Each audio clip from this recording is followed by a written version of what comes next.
কৃষ্ণ ভজন, কিন্তু আসল উদ্দেশ্যটাকে রেখে যে কারণে ঘরে এসেছিলাম সেটা ভুলে গিয়ে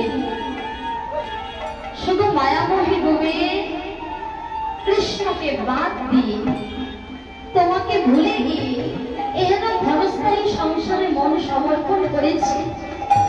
এইবার আমার কি দশা হবে? আমাকে অন্তকালে কে পার করবে? প্রভাত বেলা গমনে সূর্য উদিত হয়, আবার পশ্চিম গমনে অস্ত চলে যায়, সন্ধ্যা হয়ে যায়। কিন্তু এই জীবনে বেলা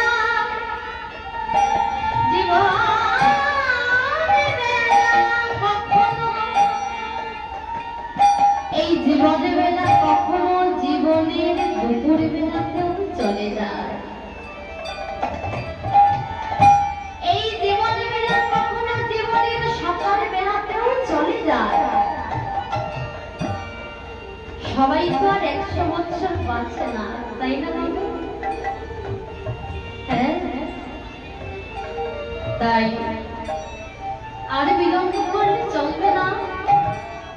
সকাল করে যেটুকু সময় হাতে আছে সকল কর্মের মধ্য দিয়ে যেন তাকে একটু ভালোবাসতে পারি, তার চরণে যেন একটু ভক্তি নিবেদন করতে পারি।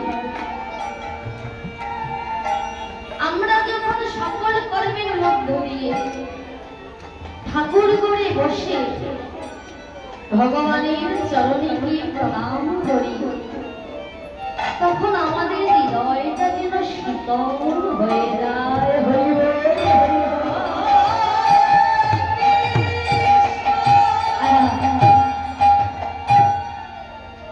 একটি ছোট্ট বালক মস্তকে তিলক করেছে। এই তিলক মালা হচ্ছে আমরা সনাতনীদের অলঙ্কার।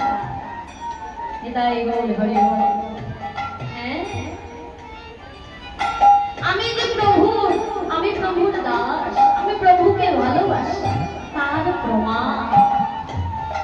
ঠিক যেমন ভাবে বিবাহিত মায়েরা শাখা সিঁদুর করেছেন, তেমন ভাবে আমার যে একজন মালিক আছে, প্রভু আছে, আমি তাকে ভালোবাসি। হ্যাঁ, তার জন্য এই তুলসী মালা, তুলসী ভগবানের চরণে নিবেদন করে গলায় নিতে হয়, করতে হয়। নিতাই গৌর হরি বল, হরি বল। তুলসী ছাড়া ভগবানের ভোগ নিবেদন হয় না। তাই কত জন্মের অপরাধী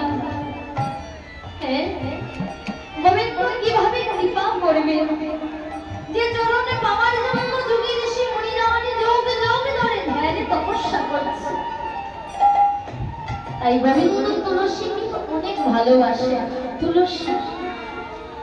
তুলসীর মালা কণ্ঠে ধারণ করলে সেই তুলসীর টানে আমার প্রভু আমাকে একদিন নিশ্চয়ই কৃপা করে চরণ তলে আশ্রয় দেবে।